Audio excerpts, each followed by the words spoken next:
কয়েকদিন ধরে বৃষ্টি হয়ে যাওয়ার ফলে এখন কিন্তু বৃষ্টিটা আর ভালো লাগছে না। কম বেশি সকলেই কিন্তু বৃষ্টি ভালোবাসে।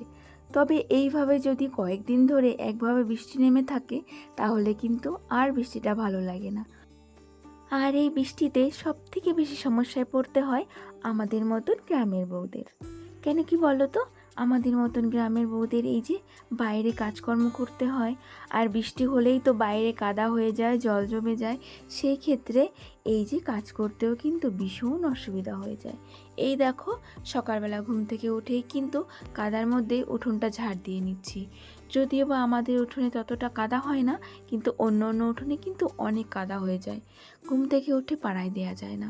তবে আমাদের উঠোনটা একটু ভালো, যে বৃষ্টি হয়ে গেলে তারপর আবার শুকিয়ে যায়। আর এই দেখো, উঠোনে কেমন গুড়ি গুড়ি কাদা কাদা উঠেছে। কিসের এইগুলো ওঠায় কি ভগবান জানে, এই মাটিগুলো। এই জন্য না উঠোন ঝাড় দিতে আমার বেশি অসুবিধা হয়ে যায়। আর এই দেখো, ঝাঁটাটায় কেমন পরিমাণে কাদা জড়িয়েছে, আমি উঠোনটাকে ঝাড় দিতে পারছিলাম না, এতটা ভার হয়ে গেছিলো। তবুও দেখো, গায়ের জোরে আমি কিন্তু পাতাগুলোকে এই যে সরিয়ে সরিয়ে নিচ্ছিলাম আর উঠোনটাকে ঝাড় দিয়ে নিচ্ছিলাম। বৃষ্টি বর্ষার পরে পাতা টাতা পড়ে উঠোনটা একদম খারাপ হয়ে যায়। তারপরে উঠোনটা ঝাড় দেওয়ার পরে এত সুন্দর লাগে, কি বলবো তোমাদেরকে, দারুণ দেখতে লাগে। আর এইদিকে দেখো, উঠোনটা ঝাড় দেওয়া হয়ে গেছে আমার। আর এই যে এই গাছগুলোকে না আজকে একটু পরিষ্কার করে নিচ্ছি। এই বর্ষাতে এই গাছগুলো সব হেলে দুলে পড়ে একদমই বিচ্ছিন্ন হয়ে গেছে। আর বর্ষাকালে দেখবে গাছগাছালি একটু পরিষ্কার করে না রাখলে কিন্তু বেশি বাজে লাগে। আর এই বর্ষার সময়টাই কিন্তু ঝোড় জঙ্গলগুলো বেশি জন্মায়।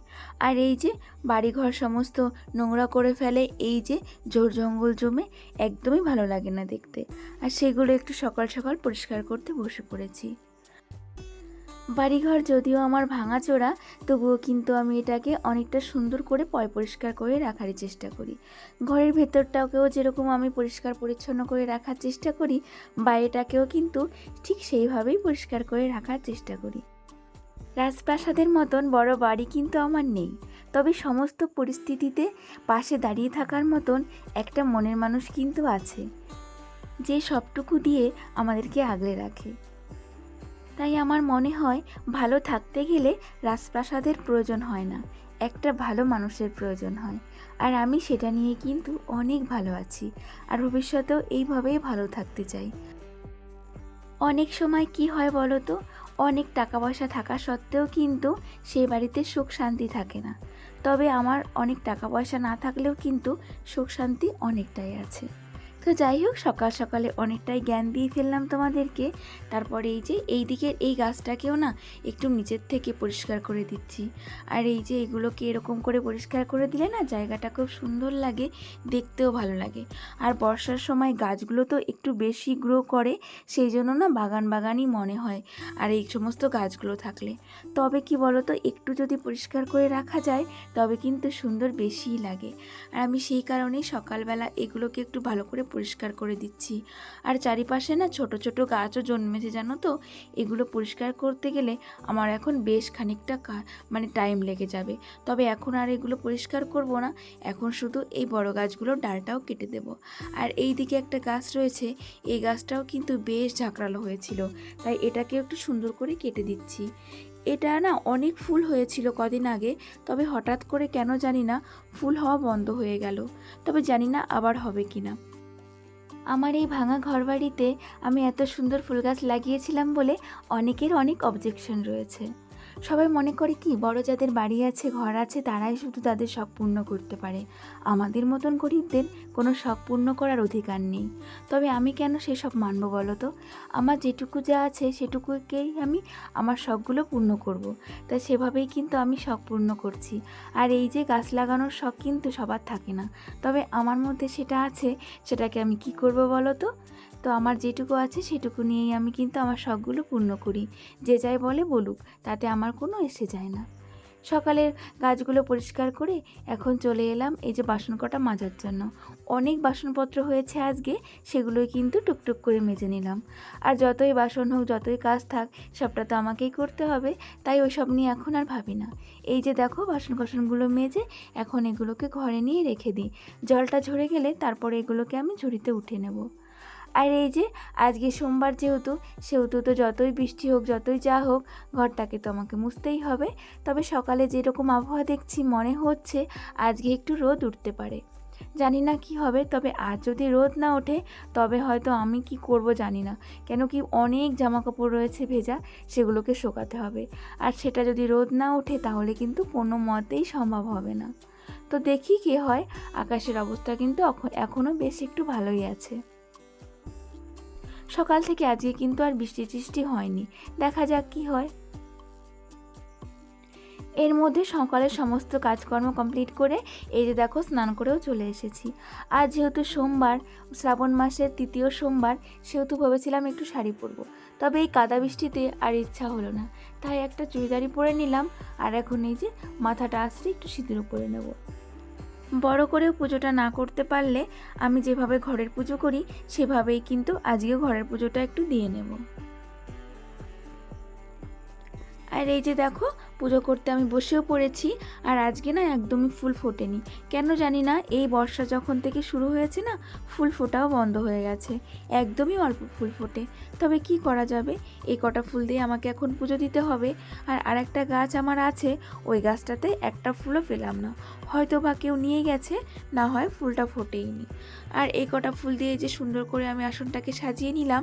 আর এই যে আমি ভোলা বাবার জন্য কটা নীলকণ্ঠ আর একটা এই যে ধুতরা ফুল তুলে নিয়ে এসেছি, আর বেলপাতাও নিয়ে এসেছি। কিন্তু এই যে সেটা দিয়ে কিন্তু সুন্দর করে এখন একটু পুজো করে নেব। এখন তো আমি মন্দিরে গিয়ে পুজোটা করতে পারবো না, যেহেতু আমার শাশুড়ি মা মারা গেছেন 1 বছর হয়নি, সেই জন্যই ঘরেই যেমন করে পারি তেমন করে একটু পুজোটা দিয়ে নিলাম। এরপরে কিন্তু অনেকটা টাইম কেটে গেছে, তোমাদের সামনে কিন্তু আমি অনেকটা টাইমই আসিনি। সকালে রান্নাবান্না খাওয়া দাওয়া হয়ে গেছে, মামামেরও খাওয়া হয়ে গেছে, তারপরে একটু ঘরের কাজ ছিল সেটাও করে নিয়েছি। আর এখন ওই 11:30টা তো বেজেই গেছে মনে হয়। তো তারপরে চলে এসেছি মাম্মামকে একটা কলা কেটে দেওয়ার জন্য। এই যে দেখো পিস পিস করে মাম্মামকে একটু কলা কেটে দিচ্ছি, কলাটা খাইয়ে মাম্মামকে স্নান করিয়ে দেব। আর এই যে মাম্মামকে এরকম করে পিস পিস করে কলা কেটে একটা কাঁটা চামচ দিয়ে দিলে মাম্মাম কিন্তু একা একাই এটা খেয়ে নেবে। আর সেই ফাঁকে আমি একটু কাজও করে নেব। এই যে দেখো সকালবেলা হাজব্যান্ড মাছ নিয়ে এসেছিল, সেটাই কেটে সুন্দর করে ধুয়ে রাখা হয়েছিল। এখন এই যে এটাকে সুন্দর করে আবার গুছিয়ে ফ্রিজেও রেখে দেব। এত মাছ তো আর আমাদের একবারে লাগবে না, তাই দুভাগ করে দুদিনের জন্য ফ্রিজে রেখে দিলাম, আর এক ভাগ আমি এখন রান্না করে নেব। আর পায়েল দিদি ভাই, তোমার ফ্রিজটা অনেক ভালো লাগে, তো সেই জন্য আজকেও একটু ফ্রিজটা তোমাকে দেখিয়ে দিলাম। আর এই যে এইদিকে রান্নাবান্নাও শুরু করে দিয়েছি, আর মাম্মামকে স্নান করিয়ে খাটের উপর বসিয়ে দিয়ে এসেছি। ও এখন একটু খেলা করবে খাটে বসে, বা টিভিও দেখতে পারে। আর এই ফাঁকে কিন্তু আমি রান্নাটাও করে নেব। সুপর্ণা ওয়াইন দিদি ভাই আমাকে কমেন্ট করেছে যে এত গুছিয়ে কিভাবে ভিডিও করো গো। সত্যি কথা বলতে দিদি ভাই, তোমাদের ভালো লাগানোর চেষ্টা করি আর কি, জানি না কতটা কি লাগাতে পারি, তবে তোমরা এই যে কমেন্টগুলো করো এতে কিন্তু আমার ভীষণই ভালো লাগে। আর দীপালি গড়াই নামে একটা দিদিভাই কমেন্ট করেছে, বোন তুমি লক্ষ্মী ভাণ্ডার পাও না?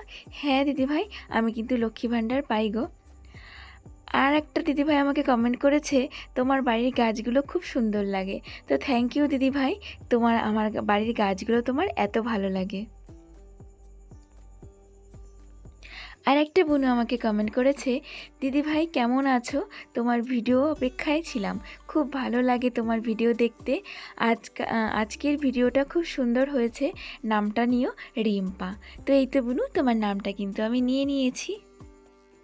আর একটা দিদিভাই আমাকে কমেন্ট করেছে, মাম্মামকে ফোন হাতে দিয়ে এত ছোট বয়স থেকে যেন আমি না খাওয়াই।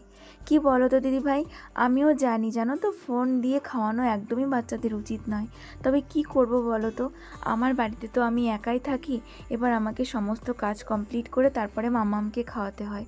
আর যদি মাম্মামকে ফোনটা দিয়ে খাওয়াই তাহলে না আমার একটু তাড়াতাড়ি খাওয়ানো হয়ে যায়, আর যদি ফোন ছাড়া খাওয়াই না অনেকটা টাইম লেগে যায়, আমি না তাহলে কাজগুলো করে উঠতে পারবো না। সেই কারণের জন্যই কি করব বলো, একা সংসারে না অনেক কিছুই করতে হয়। তবে জানি এটা ভালো নয়, তবে আমিও কিন্তু চেষ্টা করছি যতটা সম্ভব মাম্মামকে ফোন না দিয়ে খাওয়ানোর। আর এই দেখো তোমাদের কমেন্টের উত্তর দিতে দিতে কিন্তু এইদিকে আমার রান্নাটাও কমপ্লিট হয়ে গেছে। আজকে রান্না করলাম ওই যে ভেন্ডি দিয়ে একটা তরকারি বানিয়েছি পেঁয়াজ দিয়ে, আর এইদিকে এই যে বেগুন আর আলু দিয়ে একটা মাছের ঝোল করে নিয়েছি। ব্যাস আজকে দুপুরে কিন্তু এইটুকুই। রান্নাবান্না কমপ্লিট হয়ে গেল। এখন আগে মাম্মামকে খাইয়ে দেব, তারপরে কিন্তু আমরাও খেয়ে নেব। আর এই তো দেখো দুটো তরকারি কিন্তু খুব দারুণ দেখতে হয়েছে, খেতেও কিন্তু খুব সুন্দর হয়েছিল। আর এই তো ভাতটাও কিন্তু আমার হয়ে গেছে। এখন ভাতটা একটু ঝাঁকিয়ে নেব, তারপরে মাম্মামের থালায় বেরিয়ে মাম্মামকে খাইয়ে আমরাও কিন্তু দুপুরবেলাটা খেয়ে নেব। আর এখানে আজকের ব্লগটা আমি শেষ করব। তোমরা সবাই ভালো থেকো, আমরাও সবাই ভালো আছি। তোমাদের সবাইকে টাটা।